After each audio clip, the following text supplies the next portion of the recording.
Vous savez, prévenir vaut mieux que guérir, mais aussi pour prévenir quelque chose, il faut la connaître.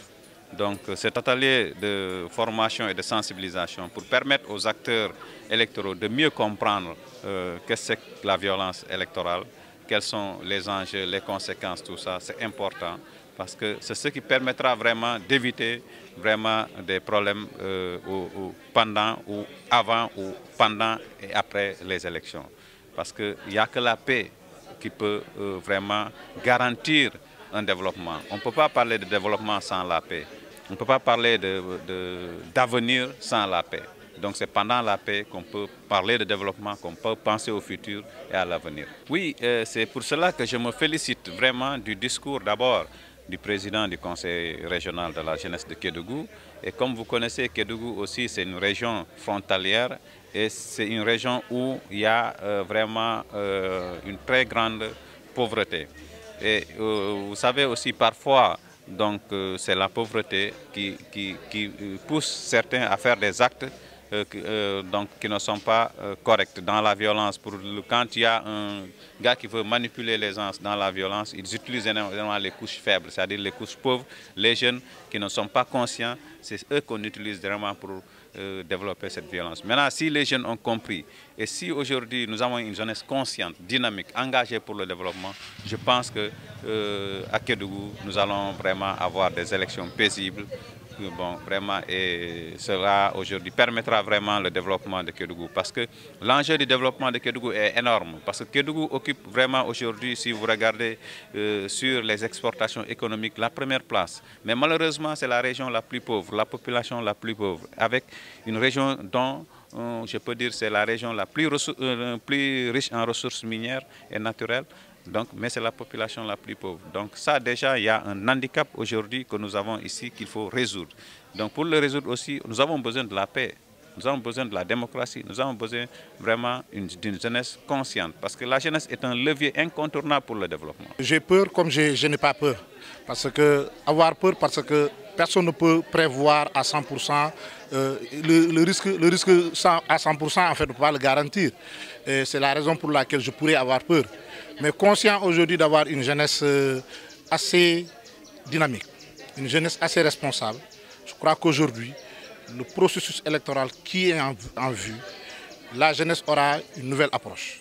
Et nous allons y travailler. Je crois qu'aujourd'hui, la Fondation Konrad Adenauer, aujourd'hui, qui a initié, en fait, qui, en partenariat avec UNIS, qui ont initié cette activité, est un levier pour nous, est un démarrage pour nous, pour qu'on mette en place des plans d'action où, durant tout le processus électoral, les gens vont prôner pour la non-violence. Mais on va le faire de façon intelligente, parce qu'on connaît les sources.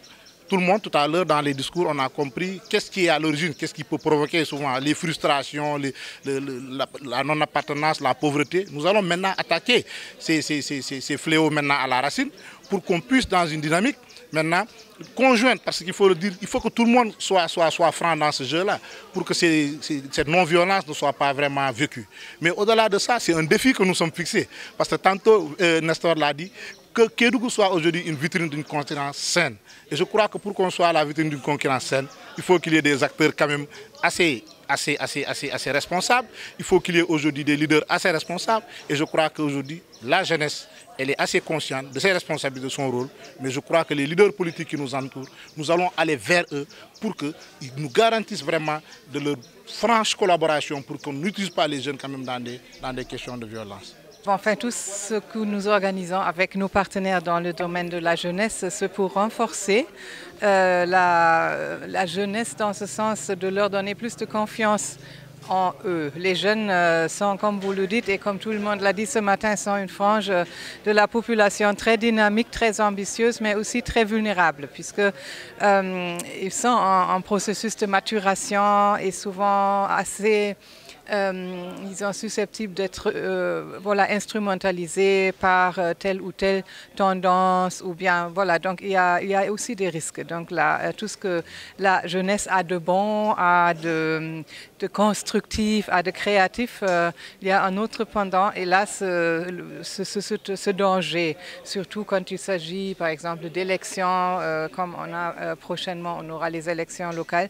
il y a ce risque, comme l'a dit le président du Conseil régional de la jeunesse, que les jeunes se fassent instrumentaliser par certains leaders, par exemple. Et là, il nous tient à cœur de sensibiliser les jeunes et de leur dire, mais vous n'avez pas besoin d'utiliser de la violence, même si vous militez dans un parti, dans une conviction, c'est normal, c'est la chose la plus normale et c'est souhaitable que chacun s'engage, que chacun ait ses convictions et qu'il s'engage pour que ces convictions puissent aussi se vivre. Mais d'un autre côté, il faut surtout utiliser les moyens paisibles, les moyens démocratiques et non la violence. Parce que la violence est foncièrement antidémocratique et anti-même humaine, puisque la violence veut empêcher mon adversaire à se faire aussi voilà, un jour au soleil. Donc l'essentiel, c'est de sensibiliser les jeunes et de leur dire qu'ils ont toutes les chances avec eux. S'ils utilisent les moyens démocratiques pour arriver au pouvoir, et s'ils arrivent au pouvoir, c'est tant mieux. Et sinon, c'est une chance aussi de se reconstituer, de réfléchir sur les stratégies. Donc rien n'est jamais perdu. Et ça, c'est dans tous les domaines. Ce n'est pas seulement la politique. On a déjà fait des renforcements de capacité des jeunes voilà, pour le développement, aussi des femmes. Et là, c'est une chose, par exemple, que je déplore un peu, que dans les partis politiques, on ne voit pas assez de femmes dans les postes. Mais il y a la loi de la parité, bien vrai, mais dans les postes décisifs, souvent, les femmes font défaut. Et là aussi, je pense qu'on va utiliser nos séminaires pour sensibiliser davantage les filles et les femmes à ce qu'elles assument aussi leurs responsabilités, à ce qu'elles prennent le taureau par les cornes, pour ainsi dire, pour défendre aussi leurs intérêts au sein des partis politiques, comme elles le font déjà au sein des organisations de jeunes. L'organisation de cette activité, aussi importante qu'elle est une suite logique de ce que nous faisons dans le cadre de renforcement des capacités, de formation, de plaidoyer, mais surtout de sensibilisation. Et donc, à l'issue de la rencontre de du 10 juillet passé, sur la jeunesse, le développement local et surtout l'engagement citoyen, nous avons organisé cette activité afin de prévenir les violences électorales qui arrivent en 2022. Et afin que nous tous, nous puissions en tout cas avoir une concurrence saine, mais aussi pour que le développement de Kédougou soit déclenché. En effet, on ne se limite pas là parce que nous avons une planification pour l'année 2022 des événements. Nous attendons tout simplement avec notre partenaire privilégié, la Fondation Konrad Adenauer, de statuer sur toutes les propositions afin que tous les départements, que ce soit Salémata, Saraya et Kédougou même, puissent accueillir des activités de ce genre. Et au finish, qu'on se retrouve au traditionnel forum régional des décideurs entre-temps.